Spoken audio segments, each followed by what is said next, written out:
Assalamualaikum warahmatullahi wabarakatuh. Anak-anak yang dikasihi sekalian, hari ini kita akan buat latihan pada buku aktiviti muka surat 126. Jadi, untuk buat buku aktiviti pada muka surat 126 ini, kita kena berpandukan pada buku teks muka surat 129. Dia nak kita cari kepentingan ilmu fardu ain dan juga kepentingan ilmu fardu kifayah. Sebelum kita buat, mari kita ulang kaji sedikit tentang ilmu fardu ain dan juga fardu kifayah ni. Okey, kita dah belajar dulu. Ilmu fardu ain ni ialah ilmu yang wajib dikuasai oleh setiap, kata kunci dia, setiap umat Islam. Maksudnya apa dia? Ilmu fardu ain ni ilmu yang mesti dituntut, dipelajari oleh semua. Ingat semua, setiap ataupun semua umat Islam kena belajar. Itu ilmu fardu ain. Contohnya apa dia? Contohnya ilmu tentang sembahyang. Jadi semua orang mesti belajar, tak kira tua, tak kira muda, tak kira lelaki, tak kira perempuan, semua mesti belajar tentang sembahyang. Okey, itu adalah ilmu fardu ain dah tu. Yang kedua, ilmu fardu kifayah. Ilmu fardu kifayah ni ilmu yang wajib dikuasai oleh, tengok kata kunci dia, sebahagian umat Islam. Dia tak kata semua dah. Yang tadi semua ilmu fardu ain. Yang ilmu fardu kifayah ni sebahagian. Maksudnya apa dia?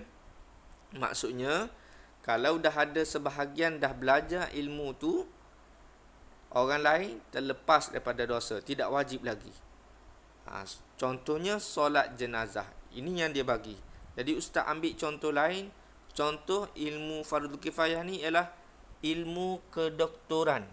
Ustaz bagi contoh lain, nak suruh awak mudah faham.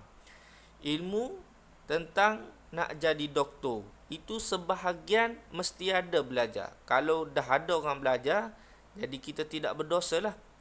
Jadi Islam ni bukan semua mesti belajar tentang doktor. Kalau semua mesti belajar tentang doktor, dia dah jadi macam ilmu fardu ain tadi.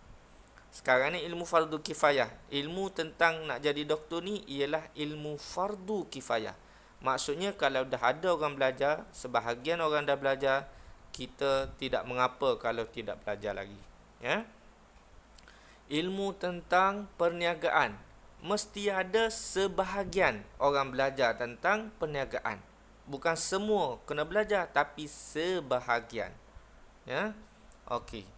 Boleh beza antara ilmu fardu kifayah dengan ilmu fardu ain. Okey. Apa kepentingan dia? Okey, cuba kita tengok. Kepentingan ilmu fardu ain dulu. Kita kena bayang, contoh ilmu fardu ain ni ialah tentang sembahyang lah. Mudah kita faham. Sebab apa? Semua orang mesti sembahyang. Okey. Kepentingan yang pertama, melaksanakan perintah Allah dengan sebaik-baiknya.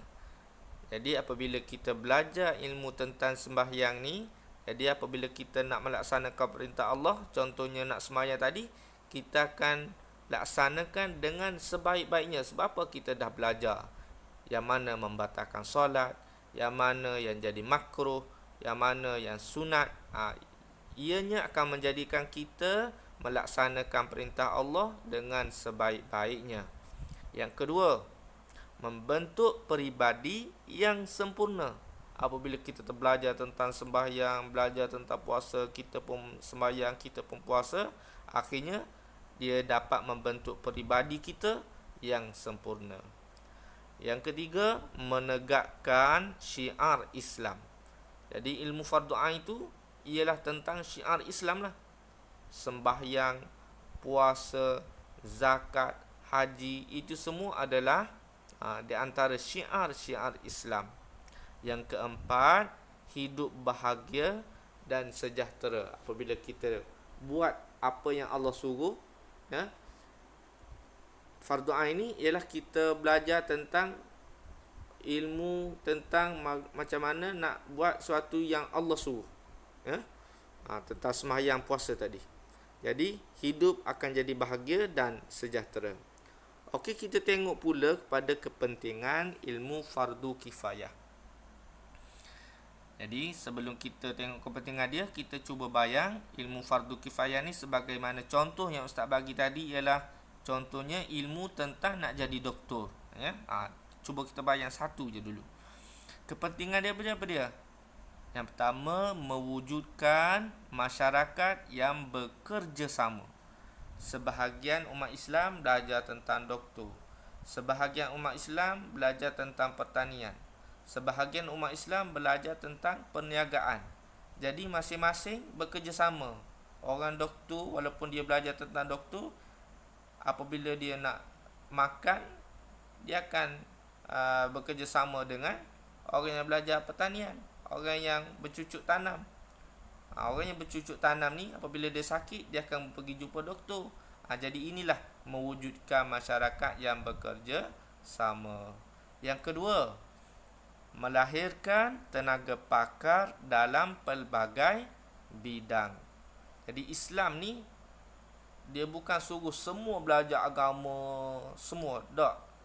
Dia akan suruh sebahagian belajar tentang ilmu kedoktoran, sebahagian belajar tentang ilmu sains, sebahagian lagi kena belajar tentang ilmu perniagaan. Masing-masing kena ada tenaga pakar dalam bidang yang berlainan, ya, pelbagai bidang. Bukan semua belajar tentang agama, semua belajar agama, tak. Biar ada setiap bahagian tu belajar bahagian masing-masing. Yang ketiga, meningkatkan ekonomi negara.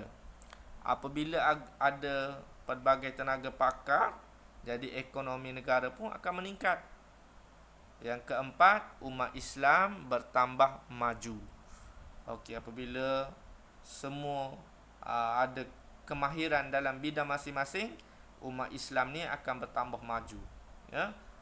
Tidaklah orang tengok umat Islam ni tahu tentang Al-Quran dan hadis saja.